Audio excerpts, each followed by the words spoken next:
Hi everyone and welcome back to SwitchUp and to a series that I haven't done in a very long time. The aptly named Buy, Avoid or Wait for a Sale. It did once have a bit on the end called Kill It With Fire, but that has only ever been used a few times. Today we're going to look at a couple of games that came out recently with small reviews like you used to find in the back of magazines, and then let you know whether you should buy, avoid, wait for a sale or that other one. There are some links down there if you want to save yourself some money on your eShop credit over at switchup.gg using code SwitchUp, and also if you're a physical collector we have a little Play Asia discount as well, and we get a little kickback from both of those, so thanks very much if you do use them. Alright, are these games worth buying, avoiding or doing the other thing? Well, let's find out.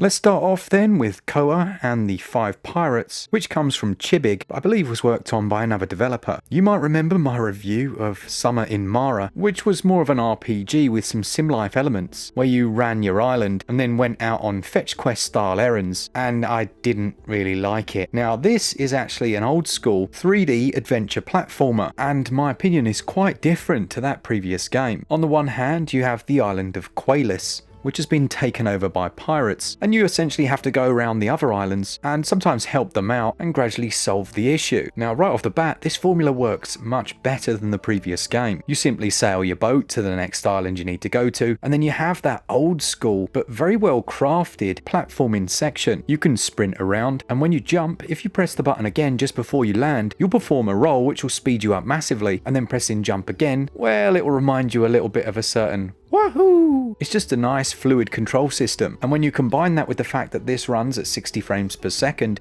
and that each of the stages isn't too big, but they still manage to hide a few secrets within it, well, it's just a very solid platformer. Once you've finished a stage, you unlock the race sections for that specific area. That means back on the island of Qualis, you can head to a certain location and then face off against 3 other racers in what will require all of your skills to win. I absolutely love this because it basically means that it's not just for kids, because in reality, those 3D adventure sections, they're quite safe and they're quite easy, but those race ones require so much more skill, and the mechanic of pressing the roll just before you land, it takes a lot of mastering, and you don't really need to use that in the other areas of the game. So essentially it's just rewarding people who like to build up their skill set. Now you take on the role of Koa, the titular hero, and that island is filled with small shops. By finding the secrets and the hidden items, you'll unlock new outfits, new backpacks, nothing particularly interesting, and I think this is one area where the game could have done far more with what it offered you, but also it gave some incentive at least to trying to find those secrets. Your boat also has some upgradability, and that serves its own purpose as well. By upgrading your boat through winning those more tricky races and winning the higher ranks of each stage, you can then traverse to new areas, such as being able to pass across the whirlpools. What's the point of that, you might ask? Well, there's new stages there. These little bonus stages will net you some more rewards so you can get more cosmetics and other things. And as I say, I would have liked more in that regard, but just unlocking a new stage that provided a new challenge was reward in and of itself. Now I played through this one to 100% completion, and that for me is a sign of how much I enjoyed it. If you're after an old school Mario 64 style adventure, then you will very much enjoy this, but if you're looking for something deep, then this won't be the one for you. It took around 8 to 10 hours to get 100%, which isn't very long, and it's currently 15% off, down to £15.29 or your regional equivalent, and I think it's well worth that price. So I guess you could say this is a buy, and you might as well buy it on sale because it is.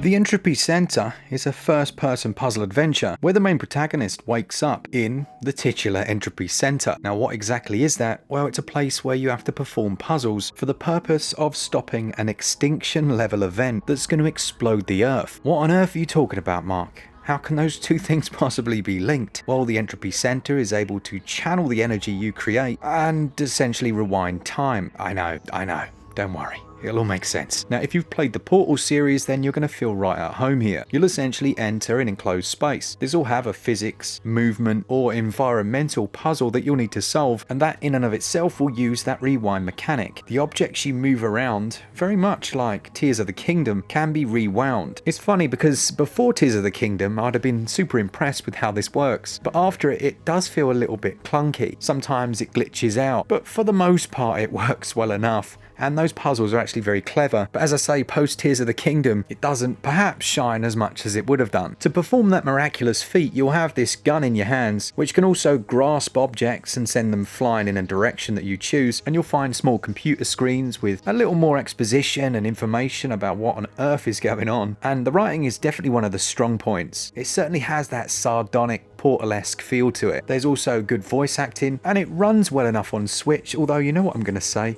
it's first person. I would have loved to have gyro controls, and those aren't here. Now for me, the Entropy Centre is a fun game, but I wouldn't be paying the full asking price of £23.99 on Switch. This one would be a definite wait for a sale.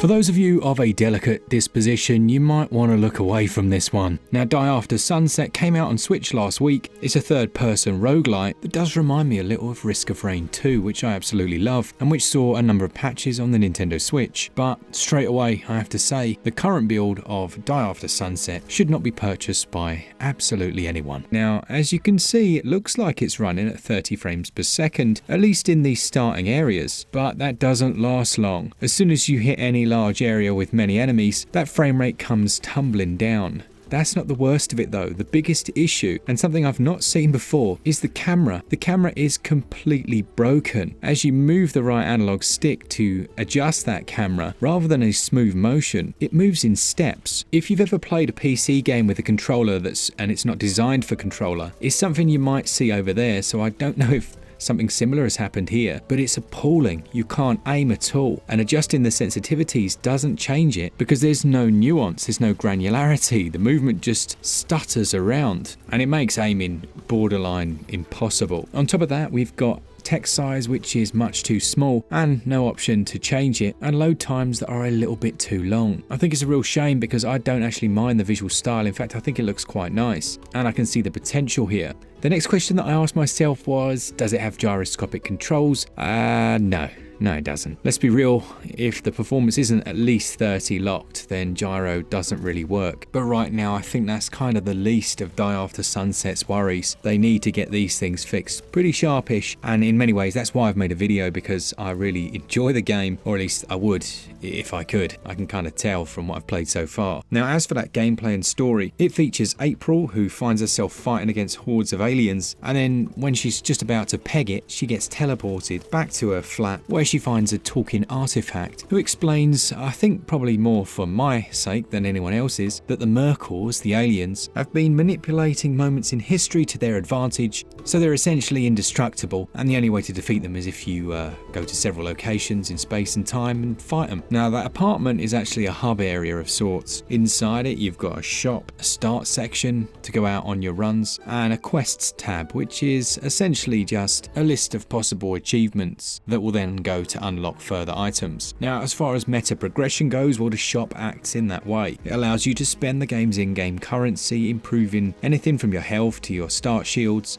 And once you go out on a run, you've got little objectives which pop up. These can be a little random in nature, like fighting off attackers on the beach or defending a power core. They'll then reward you with chests, and all the while there's a timer that's ticking down. So you're trying to gather up as many items and as much gear as you possibly can before you can get to the boss, hopefully in the nick of time before that runs out. Now, the Merkors are constantly spawning in, and you've got several different cooldown limited abilities tied to your character, which can be seen down in the corner of the screen, and of course you do also unlock different characters as you progress through the game. Now, none of this really matters because it's totally unplayable, but you can be assured that I will be revisiting it when it gets its first, second, third, fourth patches, but right now this is a definite avoid until it gets a patch.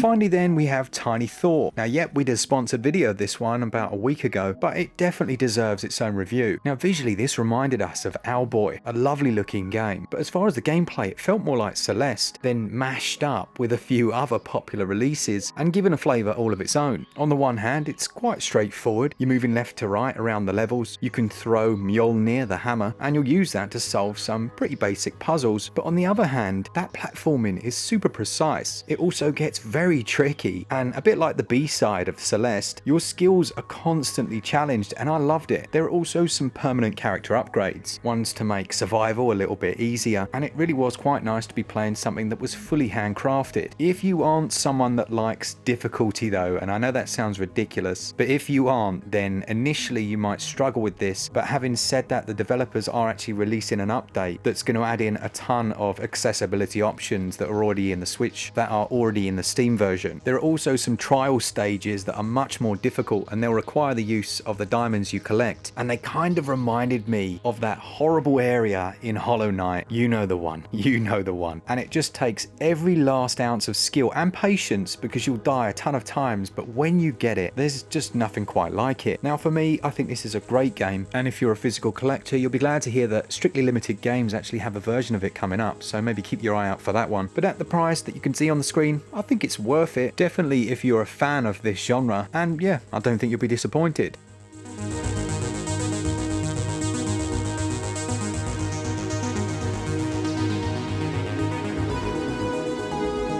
So that's it. That's the end of this video. Let me know if you enjoyed this series. We didn't have any stinkers, which wasn't, well, quite nice to be honest. And if you enjoy the content or you've missed this episode or this series, let me know down in the comments. If you want to save yourself a bit of money, all the codes and all of that stuff are in the description. You can save 10% on your eShop credit or 5% on physical purchases. Thanks to our Patreons and our members, and to all of you that enjoyed the content. And as always, for all things Switch, all the time, keep it Switch up. Cheers guys. See ya!